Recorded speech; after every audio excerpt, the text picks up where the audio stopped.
Okay friends, இப்போ வந்து நான் உங்களுக்கு செஞ்சு காணிக்க போகிறது கொரியன் ஸ்ட்ரீட் சாண்ட்விச் இல்லைன்னா டோஸ்ட்டுன்னு சொல்லலாம்.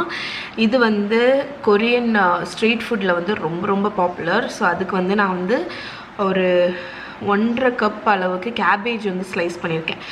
ஓகே, இது வந்து லெட்யூஸு, ஆனால் யூஸ்வலாக கேபேஜ் யூஸ் பண்ணுவாங்க தின்னாக ஸ்லைஸ் பண்ணது. பட் நான் வந்து என்கிட்ட லெட்யூஸ் வந்து ஒரு சின்ன ஐஸ்பர்க் லெட்யூஸ் இருந்துச்சு, அதனால் அதை ஸ்லைஸ் பண்ணியிருக்கேன். நீங்கள் வந்து முட்டைக்கோஸ் போட்டுக்கலாம். 2 ஸ்ப்ரிங் ஆனியன் ஸ்லைஸ் பண்ணி வச்சுருக்கிறேன். பாதி அளவுக்கு கேரட்டை வந்து இந்த மாதிரி தின்னாக ஜூலியன் மாதிரி கட் பண்ணியிருக்கேன். ஸோ இந்த 3 வெஜிடபிள்ஸ் தான்.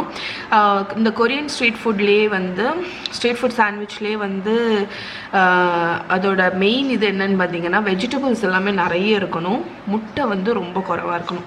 ஆப்வியஸ்லி இது ஒரு எக்கு போட்ட sandwich, egg and vegetable sandwich. Okay, அதனால் எவ்வளோ வெஜிடபிள்ஸ் இருக்குது பாருங்கள். இந்த ஹோல் வெஜிடபிள்ஸ்க்கு நான் வந்து வெறும் ஒரு முட்டை தான் யூஸ் பண்ண போகிறேன். அதுதான் இதோட கூல் ஃபீச்சர். ஏன்னா வந்து நிறைய வெஜிடபிள்ஸ், 1 இல்லைன்னா 2 முட்டை யூஸ் பண்ணுவேன். ஓகே, ஸோ இப்போ இது எல்லாத்தையும் ஒரு பவுலில் ஆட் பண்ணிடலாம். ஒரு மிக்சிங் பவுல் எடுத்துக்கோங்க. அதில் நம்மளோட கேபேஜ், ஸ்ப்ரிங் ஆனியன், அதுக்கப்புறம் கேரட், இது அவ்வளோத்தையும் ஆட் பண்ணிவிட்டு லைட்டாக இந்த மாதிரி மசாஜ் பண்ணி விடுங்க. அப்போ வந்து அந்த கேபேஜில் உள்ள அந்த ஒரு இப்போ லெட்யூஸ்னால சாஃப்டாக இருக்குது, கேபேஜ் வந்து கொஞ்சம் ஹார்டான வெஜிடபிளாக அது வந்து கொஞ்சம் சாஃப்ட் ஆகும்.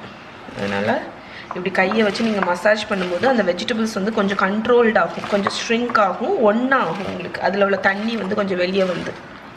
இப்போ நான் இந்த வெஜிடபிள்லேயே சால்ட்டும் கொஞ்சம் போட்டுற போகிறேன். சால்ட்டும் போட்டுட்டு ஒரு சாண்ட்விச்டா, அதுக்கப்புறம் பெப்பர், அந்த வரேன், சால்ட்டும் பெப்பரும் போட்டு நான் வந்து இதை மசாஜ் பண்ண போகிறேன். இது ஒரு 30 செகண்ட்ஸ் வந்து வரேன் 30 செகண்ட்ஸ் வந்து இதை நல்லா மசாஜ் பண்ணுங்கள். இங்கே பாருங்கள், நம்ம வெஜிடபிள்ஸ் வந்து நல்லா வெல்ட் ஆகிடுச்சு. நம்ம உப்பு போட்டு மசாஜ் பண்ணதுலேயே அது நல்லா கண்ட்ரோல் ஆகிடுச்சா. இப்போ வந்து ஒரு எக்கை வந்து நான் இதில் உடச்சி விட போகிறேன்.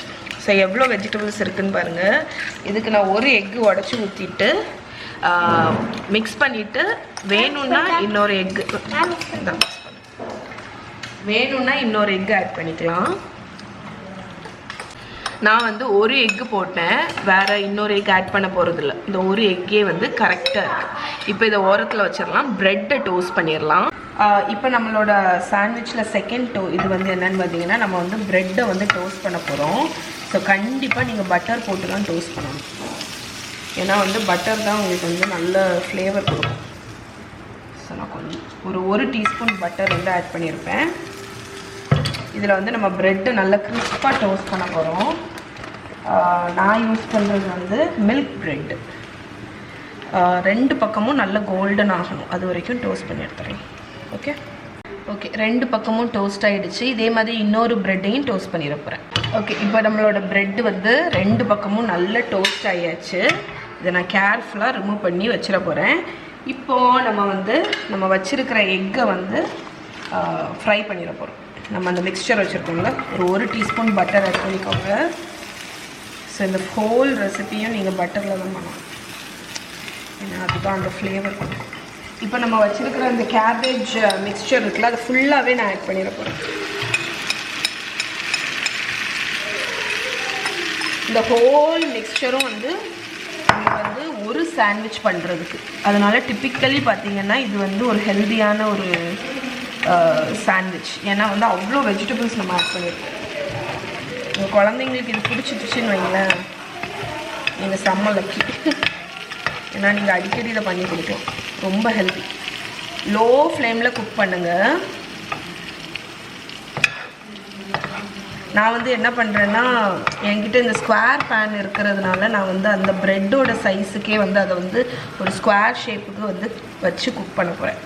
அப்போ எனக்கு அதை நான் ப்ரெட்டில் வைக்கும்போது எனக்கு பார்க்குறதுக்கு வந்து அழகாக இருக்கும். பட் இது வந்து ஆப்ஷனல் தான். நீங்கள் சாதா ரவுண்ட் பேன் தான் இருக்கும் மோஸ்ட்டாக, அதுலேயே நீங்கள் குக் பண்ணலாம். இப்போ இதை லோ ஹீட்டில் இது கம்ப்ளீட்டாக குக் ஆகட்டும். இப்போ நம்ம ப்ரெட்டு வந்து நான் டோஸ்ட் பண்ணி எடுத்துட்டேன். இப்போ இந்த ஸ்டெப் வந்து ஆப்ஷனல் கிடையாது, இது வந்து டேஸ்ட்டுக்கு வந்து ரொம்ப இம்பார்ட்டண்ட். ஆனால் வந்து உங்களுக்கு வந்து பார்க்கும்போது கொஞ்சம் வியர்டாக இருக்கும். என்னன்னு பார்த்தீங்கன்னா, நான் வந்து ஜாமை வந்து 2 பக்கத்துலேயும் ஒரு லேயர் ஜாம் வந்து தடவுறேன். யூஸ்வலாக பார்த்தீங்கன்னா சுகர் இருக்குல்ல, இந்த வெளியே எடுத்த உடனே இந்த ப்ரெட்டை நீங்கள் பட்டரில் டோஸ்ட் பண்ணிவிட்டு வெளியே எடுத்த உடனே 2 பக்கமும் ஈவனாக சுகரை வந்து ஸ்ப்ரிங்கிள் பண்ணணும். ஏன்னா வந்து இந்த பர்டிகுலர் சாண்ட்விச்சே உங்களுக்கு ஸ்வீட்னஸ்ஸு ஒரு டிஃப்ரெண்ட் டேஸ்ட் இருக்கும். அந்த ஸ்வீட்னஸ் வந்து இது கூட வந்து அந்த புளிப்பு டொமேட்டோ கெச்சப் ஆட் பண்ணுவோம், அதில் ஒரு புளிப்பு வரும். அதுக்கு வந்து நீங்கள் சுகரை தடவலாம். அப்படி இல்லை அப்படின்னா எல்லார் வீட்லேயும் ஜாம் இருக்கும். ஸோ 2 பக்கமும் ஒரு லேயர் ஜாமை தடவிக்கோங்க. ஜாம் இல்லை அப்படின்னா நீங்கள் சுகர் தூவிடுங்க. ஓகே, ஸோ இது அப்படியே இருக்கட்டும். நம்ம எக்கு ரெடியானோடனே இதை மேலே வச்சிடலாம். இப்போ நம்மளோட இது வந்து செட் ஆகிருக்கும். இதை கேர்ஃபுல்லாக ஃப்ளிப் பண்ண போகிறோம். ஏன்னா வந்து இதில் நம்ம அதிகமாக எக்கு போடாததுனால லோ ஃப்ளேமில் குக் ஆகிட்டுருக்கு. ஒரு 5 நிமிஷம் குக் ஆகிருக்கும். ஸோ ஓரளவுக்கு செட் ஆகிருக்கும். இதை திருப்பி போட்டுடலாம். எஸ், ஓகே, திருப்பி போட்டேன் பாருங்க. இது நம்மளோட என்னது அந்த ப்ரெட்டோட அளவுக்கே வந்திருக்கு கரெக்டாக. இப்போ வந்து இன்னொரு ஸ்டெப் என்னென்னு பார்த்தீங்கன்னா, சீஸ் ஸ்லைஸ் இருக்கும்ல, இந்த சீஸ் ஸ்லைஸை மேலே வச்சிடலாம். நான் வந்து ஒரு ஸ்லைஸ் வந்து வைக்கிறேன். நீங்கள் 1 2 எது வேணுமோ வைங்க. இப்போ அடிப்பக்கமும் லோ ஃப்ளேம்லேயே ஒரு 3-4 நிமிஷம் குக் ஆகட்டும். லோ ஃப்ளேமில் குக் ஆகட்டும். இப்போ நம்ம எக்கு வந்து குக் ஆகிடுச்சு. இங்கே பாருங்கள், இதை நான் கேர்ஃபுல்லாக ரிமூவ் பண்ணி நான் நம்மளோட சாண்ட்விச்சுக்கு மேலே வைக்க போகிறேன். நம்மளோட பிரெட் ஸ்லைசஸ்க்கு மேலே நம்மளோட எக்கை வச்சாச்சு. இப்போ வந்து லைட்டாக கெச்சப்பை எடுத்து மேலே வந்து ட்ரிசில் பண்ணிடலாம். அது அந்த ஸ்குவீஸ் பாட்டிலில் இருந்துச்சுன்னா அழகாக வரும். ஸோ கெச்சப்புக்கு அடுத்து மேனேஸ். நான் என்னோட அந்த கியூபை மைனேஸ் தான் யூஸ் பண்ணுறேன். ஓகே, இப்போ நம்மளோட இன்னொரு மேல் பக்கத்தையும் வச்சாச்சு. இதை கட் பண்ணி காணிக்கிறேன். இப்போ நம்மளோட கொரியன் ஸ்ட்ரீட் சாண்ட்விச்சை கட் பண்ணிடலாம். ஓகே ஃப்ரெண்ட்ஸ், இங்கே பாருங்கள், நம்மளோட கொரியன் ஸ்ட்ரீட் சாண்ட்விச் வீட்டில் இருக்கிற பொருளை வச்சே சூப்பராக ஒரு கொரியன் டிஷ் பண்ணியாச்சு. இதை கண்டிப்பாக ட்ரை பண்ணி பாருங்கள். செம்ம டேஸ்ட்டாக இருக்கும். அந்த ஸ்வீட்னஸ்ஸு, அதுக்கப்புறம் அந்த கேபேஜ்லலாம் உள்ள க்ரன்ச்சு, தக்காளியில் உள்ள அந்த புளிப்பு, மேனேஸில் உள்ள அந்த க்ரீமினஸ்ஸு, சீஸு எல்லாம் சேர்ந்து செம்ம டேஸ்ட்டாக இருக்கும். பார்ட்லி இது ஹெல்த்தியும் கூட, ஏன்னா நம்ம நிறைய வெஜிடபிள்ஸ் ஆட் பண்ணியிருக்கோம். ஸோ இதை கண்டிப்பாக ட்ரை பண்ணி பாருங்கள். ஸோ இந்த ரெசிபியோட ரிட்டன் இது வந்து கீழே டிஸ்கிரிப்ஷனில் என்னோட பிளாக் லிங்க் கொடுக்குறேன். அதில் வந்து நீங்கள் முட்டைக்கோஸை வச்சு பண்ணக்கூடிய வெர்ஷன் வந்து நான் கொடுத்துருக்கேன். ஸோ அதை மறக்காமல் செக் பண்ணுங்கள். கீழே டிஸ்கிரிப்ஷன்லேயும் இருக்குது, கமெண்ட்லேயும் வந்து பின் பண்ணி வைக்கிறேன்.